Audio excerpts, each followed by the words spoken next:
बालकनाथ एक सिद्ध बाबा थे जिनकी मान्यता हिमाचल प्रदेश, पंजाब और दिल्ली में सबसे अधिक है। कहा जाता है कि बाबा बालकनाथ ने सतयुग से कलयुग हर युग में जन्म लिया है और जो भी उनके द्वार पर जाता है वो उसकी सभी इच्छाएं पूर्ण करते हैं। आज हम लेकर आए हैं बाबा बालकनाथ की कथा। इस वीडियो में हम आपको बाबा बालकनाथ के बचपन से उनके सिद्ध बाबा होने तक की पूरी जानकारी देंगे, तो बने रहिए हमारे साथ इस वीडियो के अंत तक। बालकनाथ सतयुग में स्कंद, त्रेता युग में कौल और द्वापर युग में महाकौल के नाम से प्रसिद्ध हुए।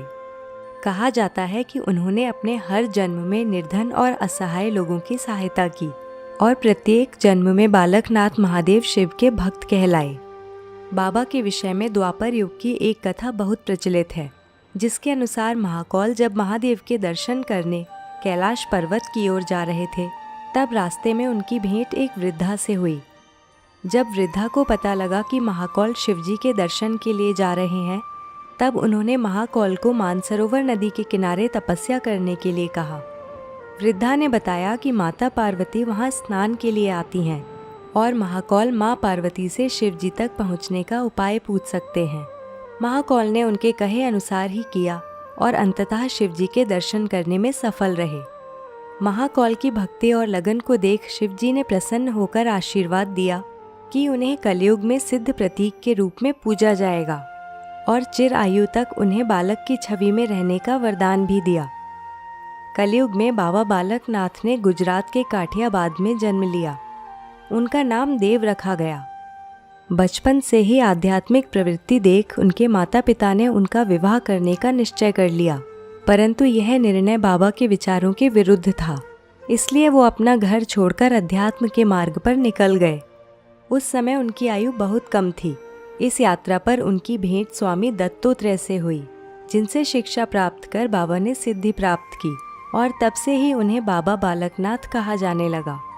श्रद्धालुओं की धारणा है कि बाबा जी तपस्या करने हिमाचल प्रदेश के शहतलाई नामक स्थान पर गए थे। वहाँ एक गरुड़ के पेड़ के नीचे बाबा तपस्या किया करते थे। हिमाचल के बड़सर में एक रत्नो नामक महिला ने बाबा जी को अपने पास गायों की देखभाल के लिए रख लिया था। रत्नो का कोई पुत्र नहीं था, इसलिए बाबा को रत्नो ने पुत्र के रूप में ही स्वीकार कर लिया था। रत्नो उन्हें हर दिन खाने के लिए रोटी और पीने के लिए लस्सी देती थी। बहुत बार बाबा तपस्या में लीन होने के कारण खाना पीना भी भूल जाते थे। एक बार रत्नो ने तंज कसते हुए कहा कि वो उसकी गायों का ठीक से ध्यान नहीं रखते, जबकि रत्नो उनके खाने पीने का पूरा ध्यान रखती है। यह सुनकर बाबा जी ने उस गरुड़ के पेड़ के तने से रोटी और ज़मीन से लस्सी को उत्पन्न कर रत्नो को वापस कर दिया। सिद्ध बाबा की यह बात दूर दूर तक फैल गई। आज हिमाचल के हमीरपुर से लगभग 45 किलोमीटर दूर चकमोह नामक पहाड़ी पर बाबा बालकनाथ का दिव्य सिद्ध पीठ है। इस स्थल को दियोट सिद्ध भी कहा जाता है, क्योंकि यहाँ सदैव एक दियोट अर्थात दीपक जलता रहता है। मंदिर में एक प्राकृतिक गुफा है। कहा जाता है कि यहाँ पर ही बाबा का निवास स्थल था। मंदिर में बाबा जी की एक मूर्ति है। यहाँ लोग बाबा जी को रोट अर्पित करते हैं, जिसे आटे में घी और चीनी या गुड़ मिलाकर बनाया जाता है। कहा जाता है बाबा जी ने पूरे जीवन ब्रह्मचर्य का पालन किया, इसलिए गुफा में महिलाओं को जाने की अनुमति नहीं है। गुफा के सामने एक ऊंचा चबूतरा है, जहां से महिलाएं दूर से ही बाबा के दर्शन कर सकती हैं। तो मित्रों, आज के लिए बस इतना ही। आपको बाबा बालकनाथ की यह जानकारी कैसी लगी, अपने राय कमेंट बॉक्स में लिखें। इस जानकारी को अपने दोस्तों तक भी पहुंचाएं और अगर आपने अब तक इस चैनल को सब्सक्राइब नहीं किया है तो जल्दी से सब्सक्राइब कर दें।